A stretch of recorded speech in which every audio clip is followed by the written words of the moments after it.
അവിടെ ഇതുവരെ സാബിനെ ഫോൺ ചെയ്തില്ലേ? ഇല്ല. സ്വന്തം നില ഭദ്രമാക്കി കഴിഞ്ഞിട്ടേ അവള് വിളിക്കൂ.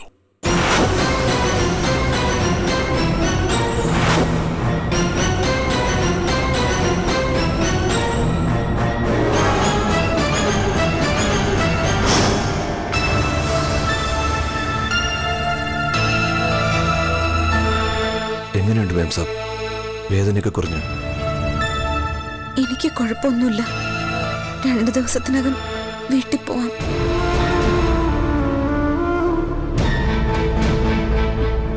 മോളുടെ കാര്യത്തിലുള്ളൂ എനിക്ക്. ഞാൻ വീട്ടിലില്ലായിരുന്നതുകൊണ്ടല്ലേ മോൾക്ക് ഈ ഗതി വന്നത്. കാലിന്റെ വേദനയൊക്കെ സഹിച്ച് ഞാനും കൂടി പോയാൽ മതിയായിരുന്നു അവളുടെ കൂടെ. എങ്കിൽ എന്നെ കൊന്നിട്ടല്ലാതെ ആരും മോളെ തൊടില്ലായിരുന്നു. സാരമില്ല മാം സാബ്, എല്ലാം ശരിയാവും. ശീതളിനെ നമ്മൾ വീണ്ടെടുക്കും, എന്റെ ജീവൻ കൊടുത്തിട്ടായാലും.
എവിടെ പോകുന്നു?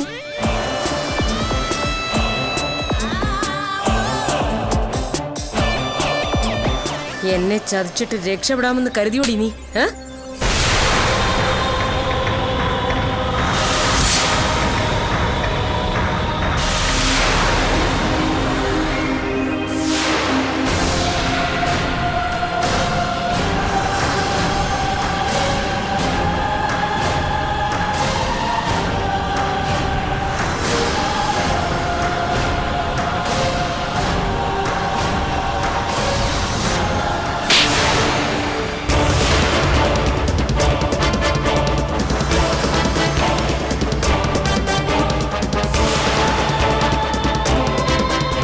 കൊന്നുകളയും ഞാൻ നിന്നെ.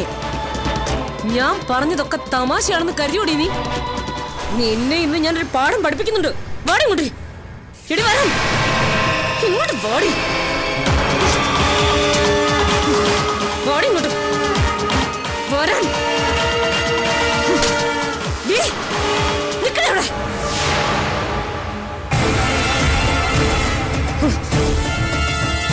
പറഞ്ഞാ നിനക്ക് മനസ്സിലാവില്ല അല്ലടി അഹങ്കാരി. കേറി ഇങ്ങോട്ട്.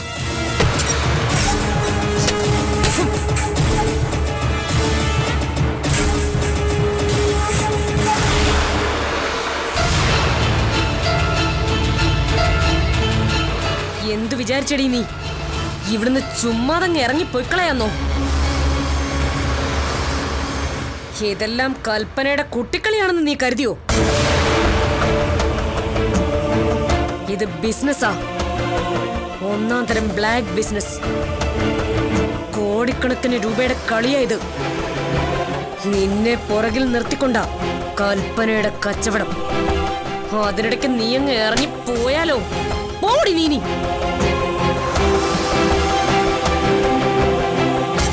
മര്യാദയ്ക്ക് അടങ്ങിയിരുന്നോളൂ ഇവിടെ. അതിസാമർഥ്യം കാണിച്ചാലുണ്ടല്ലോ, ഇനി നിന്നെ കൈകാര്യം ചെയ്യുന്നതേ ഞാനായിരിക്കില്ല, എന്റെ ബോഡി ഗാർഡ്സ്. അന്നേരം നീ കരഞ്ഞാലും നിലവിളിച്ചാലും ഒന്നും ഈ കൽപ്പനയുടെ മനസ്സലിയില്ല.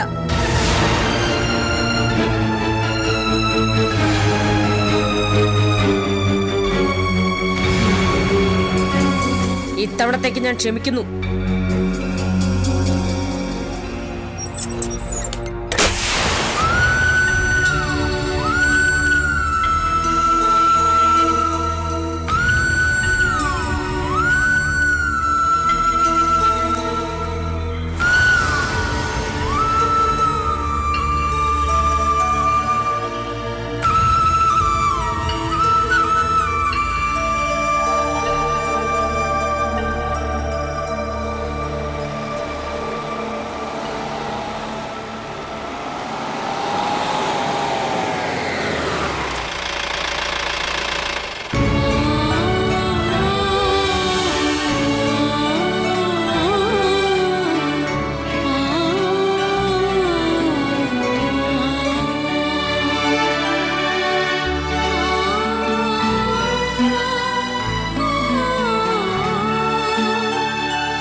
ഏയ്, നീ തനിയൊന്നും ചെയ്യണ്ട, ഞാൻ നിന്നെ എടുത്തു കിടത്താം. അയ്യോ വേണ്ട, എപ്പോഴും എന്റെ അടുത്ത് ഉണ്ടാവില്ലല്ലോ സഹായിക്കാൻ. ഞാനിതൊക്കെ തനിച്ച് ശീലിക്കണ്ടേ? ഞാൻ തനിയെ നോക്കട്ടെ. ഈ അവസ്ഥയിൽ നിന്നെ തനിച്ചാക്കിയിട്ട് ഞാൻ എവിടെ പോവാനാ? ഗമയൊന്നും വേണ്ട, ഞാനെടുത്ത് കിടത്തിക്കോളാം. ശോ, എന്ത് കഷ്ടമല്ലേ? എന്ത് കഷ്ടം? പയ്യെ.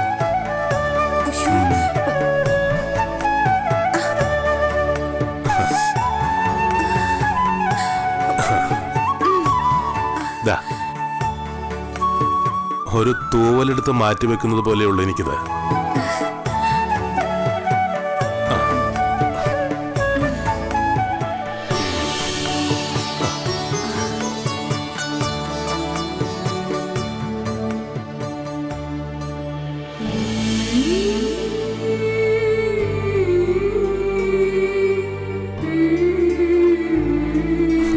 ചാരിയിരിക്കണോ? ആ,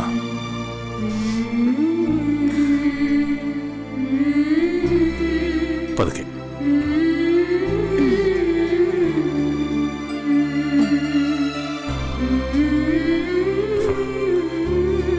ഒരു മാസം ഇവിടെ ഇങ്ങനെ കിടക്കണം. സാരില്ല, സഹായത്തിന് ഞാനുണ്ടല്ലോ. ഞാൻ പോരെങ്കിൽ നമുക്കൊരു ഹോം നേഴ്സിനെ വെക്കാം. വേണോ? അതൊന്നും വേണ്ട, എനിക്ക് ഇതൊക്കെ ധാരാളം മതി. ഒരാളുണ്ടല്ലോ എന്റെ കൂടെ. മോളുടെ കാര്യം ഓർക്കുമ്പോഴാ വിഷമം. കണ്ണിലെ കൃഷ്ണമണി പോലെ ഞാൻ നോക്കേണ്ടതല്ലായിരുന്നു അവളെ. എനിക്ക് അതിന് കഴിഞ്ഞില്ലല്ലോ. നിന്റെ കുഴപ്പമല്ലല്ലോ അമ്മോ. ആ ദിവസം നമ്മൾ രണ്ടാളും കൂടി ഇല്ലാതെ പോയില്ലേ? സാബ്,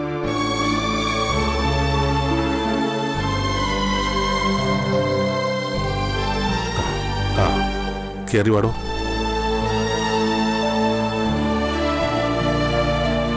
താൻ എവിടെയായിരുന്നു? ഫോൺ ചാർജ് ചെയ്യായിരുന്നു. നിങ്ങൾ വന്നതേ ഉള്ളൂ. ബില്ലൊക്കെ പേ ചെയ്ത് ഹോസ്പിറ്റലിൽ നിന്ന് ഇറങ്ങിയപ്പോൾ തന്നെ ഉച്ച കഴിഞ്ഞു. ആ മാം സാബ്, എങ്ങനെയുണ്ട് കാലിന്റെ വേദന? കുറവുണ്ടോ? ആ, കുറവുണ്ട്. മോളെക്കുറിച്ച് എന്തെങ്കിലും വിവരം കിട്ടിയോ ശിവ? ഇവിടെ നിന്ന് അന്വേഷിച്ചിട്ട് കാര്യമില്ല സാബ്. കൽപ്പനയെ നമ്മൾ അവളുടെ ചുവട് നോക്കി പിന്തുടർന്ന് വേട്ടയാടി വേണം കണ്ടുപിടിക്കാൻ. എങ്കിലേ മോളെ വീണ്ടെടുക്കാൻ പറ്റൂ. ഇവളുടെ അവസ്ഥ കണ്ടില്ലേ ശിവ? അല്ലെങ്കിൽ ഇതിനകം നമ്മൾ അവളെ കണ്ടെത്തി കഴിഞ്ഞാനെ.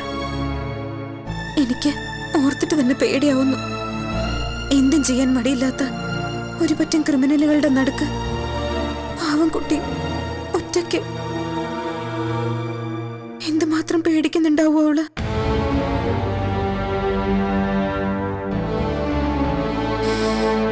എല്ലാത്തിനും കണക്ക് തീർക്കും മാം സാബ്. മോളെ ഒന്ന് തിരിച്ചു കിട്ടിക്കോട്ടെ. വേദന എന്താണെന്ന് ഞാൻ കൽപ്പനയെ പഠിപ്പിക്കും.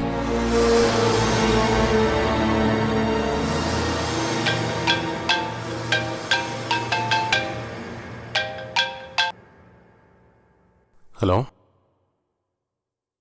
അതെ, നരേന്ദ്രൻ തമ്പിയാണോ?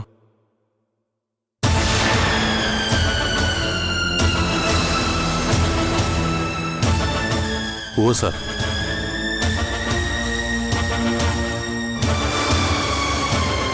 അതെ.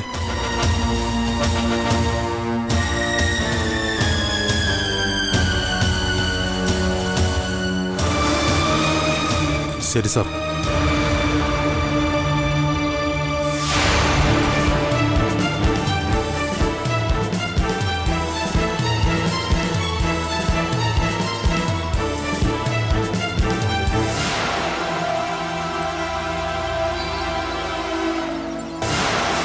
സാബ്,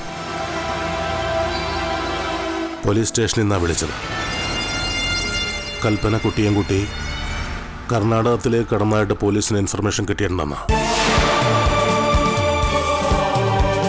പോലീസിന്റെ ഒരു സംഘം ഉടനെ കർണാടകയിലേക്ക് തിരിക്കും. കിട്ടുന്ന വിവരങ്ങൾ അപ്പോൾ അവർ നമ്മെ അറിയിക്കും.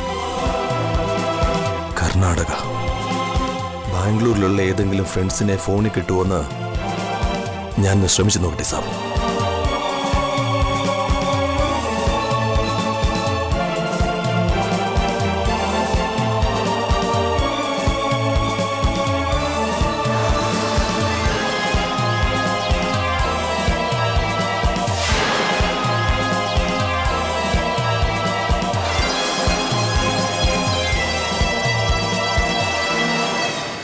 മഹി, മഹി,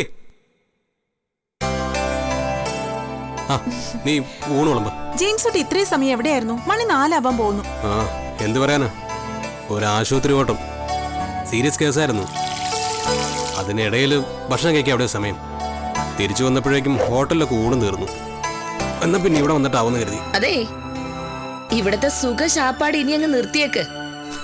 എന്റെ മകൾക്ക് ഞാൻ ഭക്ഷണം കൊടുക്കുന്നുണ്ട്. മരുമോനും കൂടി ചെലവിന് കൊടുക്കാനുള്ള കടമ എനിക്കില്ല. അപ്പൊ എനിക്ക് ഭക്ഷണം തരില്ല? ഈ വീട്ടിൽ നിന്ന് തരില്ല. ഒന്നുകിൽ നീ നിന്റെ ഭാര്യയും വിളിച്ചോണ്ട് ഇവിടുന്ന് ഇറങ്ങിപ്പോണം. എടാ, നാണോ മാനോ ഉള്ളവരെ അങ്ങനെയാ ചെയ്യുന്നത്. നാണോ മാനോ ഒക്കെ ഉള്ളവരെടുത്ത് മതിയല്ലോ അതൊക്കെ. നീ വലിയ അന്തസ്സുകാരനാണെങ്കിലേ ഏതെങ്കിലും ഹോട്ടലിൽ പോയി കഴിക്കടാ. എന്നിട്ട് വേണമെങ്കിൽ ഇവിടെ വന്ന് പട്ടിയെ പോലെ ചുരുണ്ട് കിടന്നോ. മഹിമയുടെ അമ്മ കിടക്കുന്ന പോലെ കിടക്കാൻ എനിക്ക് പറ്റില്ല. നിവർന്ന് കിടക്കുന്നത് എന്റെ ശീലം. പിന്നെ നാണോ മാനോ ഒന്നും എനിക്ക് പണ്ടേ ഇല്ല. ഹോട്ടലിൽ നിന്ന് ഭക്ഷണം കഴിക്കാന്ന് വെച്ചാ എന്റെ പോക്കറ്റിൽ കയറും. 3 നേരം വായ്ക്ക് രുചിയായിട്ട് വല്ലതും കഴിക്കണേലേ 100-350 രൂപയാവും. വളയം പിടിച്ചുണ്ടാക്കുന്ന കാശല്ലേ, അത് നമുക്ക് വെറുതെ ദൂരത്തടിച്ച് കളയാൻ പറ്റുമോ? എടി മഹി, നിനക്ക് വല്ലതും ഉണ്ടാക്കാൻ അറിയോ? ഞാനൊന്നും പഠിച്ചിട്ടില്ല. നിന്റെ അമ്മ ഒന്നും പഠിപ്പിച്ചിട്ടില്ലെന്ന് പറ. ഇങ്ങനെയൊക്കെയാണ് പെൺമക്കളെ വളർത്തുന്നത്. ആ വളർത്തു ദോഷത്തിന്റെ ഫലമായതൊക്കെ. എടി, നീ എന്തെങ്കിലും വെട്ടിപ്പുഴുങ്ങി തന്നാ മതി. തിന്നുന്ന കാര്യം ഞാൻ ഏറ്റു. എനിക്ക് അറിയാവുന്ന പോലെയൊക്കെ ഞാൻ നോക്കാം. ജെയിംസ് കൂടി സഹായിക്കണം. ഓക്കെ, ഞാൻ റെഡി. നമുക്കിപ്പോ തന്നെ തുടങ്ങാം. ആ ആട്ടമാവ് ഇരിപ്പുണ്ടോടെ? കാണും ഇല്ലേ അമ്മേ? എങ്കിലും എടുത്തോ. നമുക്ക് ചപ്പാത്തിയോ അടയോ അല്ലെങ്കിൽ ജയിലിലെ പോലെ ഉണ്ടയോ എന്തായാലും ഉണ്ടാക്കാം. വാ. നമ്മൾ ഒന്നിച്ച് നിന്നാ ജീവിക്കാൻ വല്ല ബുദ്ധിമുട്ടുണ്ടോടി?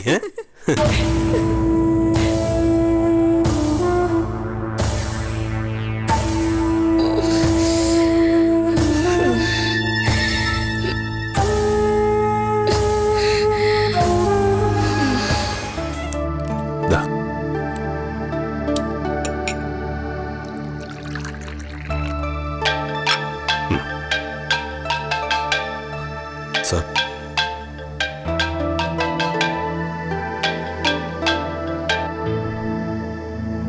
ഹലോ ഹലോ ഹലോ ആരാ സാർ? എനിക്ക് തോന്നുന്നു കൽപ്പനയാണ്. വ്യക്തമായില്ല.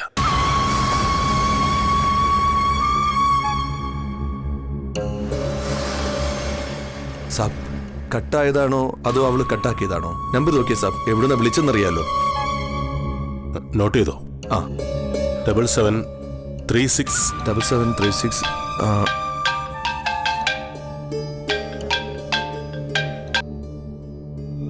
ഹലോ നരേന്ദ്ര, ഇത് ഞാനാ, കൽപ്പന.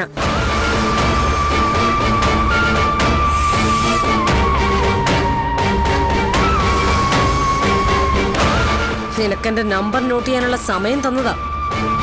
അത് ട്രേസ് ചെയ്ത് നിനക്കെന്റെ മൊബൈൽ ടവർ മനസ്സിലാക്കണ്ടേ? എന്നിട്ട് പോലീസിനും കൂട്ടി എന്നെ പിടികൂടാൻ വരണ്ടേ? അതിന് എന്നെ കൊണ്ട് കഴിയുന്ന സഹായമൊക്കെ ഞാൻ ചെയ്തു തരും. കൽപ്പനെ, പോലീസ് അവരുടെ ജോലി എന്തായാലും ചെയ്തിരിക്കും. എനിക്ക് ചെയ്യാനുള്ളത് ഞാനും ചെയ്തിരിക്കും.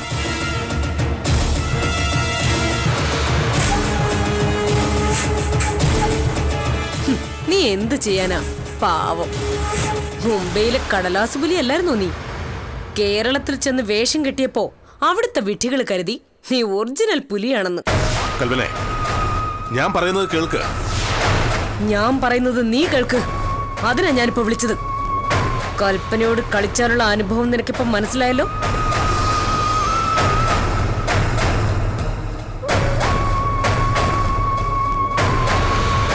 നീ എന്നെപ്പറ്റി എന്താ നരേന്ദ്ര കണക്ക് കൂട്ടിയിരിക്കുന്നത്?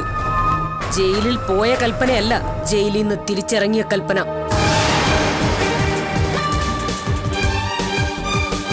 പതിനാല് വർഷത്തെ ജയിൽവാസം കൽപ്പനയ്ക്ക് ഗുരുകുല വിദ്യാഭ്യാസം പോലെയായിരുന്നു. ഒരുപാട് കാര്യങ്ങൾ ഞാൻ പഠിച്ചു. അങ്ങോട്ട് പോയതിന്റെ 100 ഇരട്ടി കരുത്തോടെയാ കൽപ്പന തിരിച്ചിറങ്ങിയത്.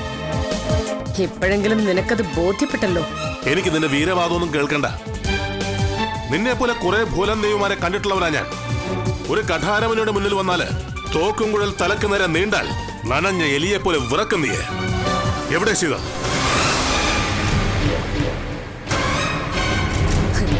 അവൾ മറ്റെവിടെ പോവാനാ നരേന്ദ്ര? എന്റെ കസ്റ്റഡി തന്നെ ഉണ്ട്. നിനക്കെന്തിനാ അവളെ? നീ നിന്റെ പുതുപ്പെണ്ണിന്റെ അടുത്ത് അടയിരിക്കല്ലായിരുന്നോ? അവിടെ ഇരുന്നോ? കൽപ്പനെ, കൽപ്പന, ഞാൻ എന്ത് ചെയ്യണമെന്ന് നീ പറ. വേണ്ടത് എന്താണെന്ന് നിനക്കറിയാം. മര്യാദയ്ക്ക് ഞാൻ ചോദിച്ചിട്ട് നീ അത് തന്നില്ല. ഇനി എനിക്ക് എന്താ വേണ്ടതെന്ന് ഞാൻ പറയണമെങ്കിൽ നീ എന്റെ മുമ്പിൽ വരണം. ഞാൻ വരാം. ശീതളൻ ഉപദ്രവിക്കരുത്. ഒട്ടും വൈകരുത് നരേന്ദ്ര. വൈകിയാൽ കൽപ്പനയ്ക്ക് കലിയിളകും. കലിയിളകിയാൽ അവൾ രാക്ഷസിയ, എന്തും ചെയ്യും. കൊല്ലാനും ചാകാനും എനിക്ക് മടിയില്ലെന്ന് പണ്ടേ നിനക്കറിയാലോ. ഞാൻ എവിടെ വരണം? വരേണ്ട സ്ഥലമൊക്കെ ഞാൻ പിന്നീട് പറഞ്ഞു തരാം. നിന്റെ അടുത്ത് ചുമ്മാ സ്ഥലം അങ്ങ് പറഞ്ഞു തരാൻ ഞാൻ അത്രയ്ക്ക് വിഡ്ഢിയാണോ? പിന്നെ എന്റെ മൊബൈൽ ടവർ ട്രാക്ക് ചെയ്ത് എന്നെ പിടിക്കാന്ന് നീ കരുതണ്ട. ഞാനും ശീതളും താമസിക്കുന്ന സ്ഥലത്ത് നിന്നും 450 കിലോമീറ്റർ അകലെ നിന്നാ ഞാനിപ്പം നിന്നെ വിളിക്കുന്നത്.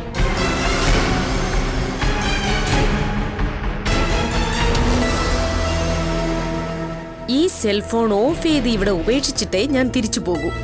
നീ അതൊന്നും എന്നെ പഠിപ്പിക്കണ്ട. അത് വലിയ ബുദ്ധിയാണെന്ന് ഭാവിക്കാൻ വേണ്ട. ഇനി ഞാൻ നിന്നെ വിളിക്കുന്നത് വേറൊരു സ്ഥലത്ത് വേറൊരു ഫോണിൽ നിന്നായിരിക്കും നരേന്ദ്ര. അപ്പൊ ഞാൻ ബാക്കി കാര്യങ്ങൾ പറയാം. ഒരു കാര്യം നീ മനസ്സിൽ വെച്ചോ, ശീതളിനെ ഉപദ്രവിക്കരുത്. നിനക്കെന്താ ഇത്ര ദണ്ണം? ഞാനവളെ ഉപദ്രവിച്ചാൽ? അവള് നിന്റെ സ്വന്തം മോളൊന്നും അല്ലല്ലോ. ജന്മം കൊണ്ട് അവൾ എന്റെ മോളല്ലെങ്കിലും കഴിഞ്ഞ 14 വർഷമായിട്ട് എന്റെ മനസ്സുകൊണ്ട് അവൾ എന്റെ മോള് തന്നെയാ. അവൾക്ക് എന്തെങ്കിലും സംഭവിച്ച കൽപ്പനെ, നിനക്കറിയാലോ നരേന്ദ്രൻ നമ്പി ഏതറ്റം വരെയും പോവുമെന്ന്. നരേന്ദ്ര, നീ ഒരറ്റത്തേക്കും പോകില്ല. നിനക്കതിനൊന്നും അവസരം കിട്ടില്ല.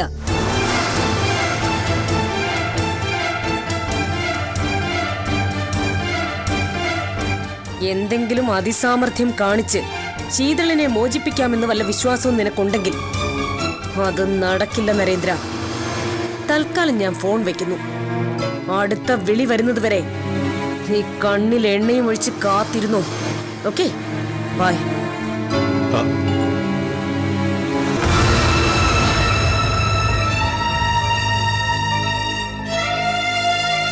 സാബ്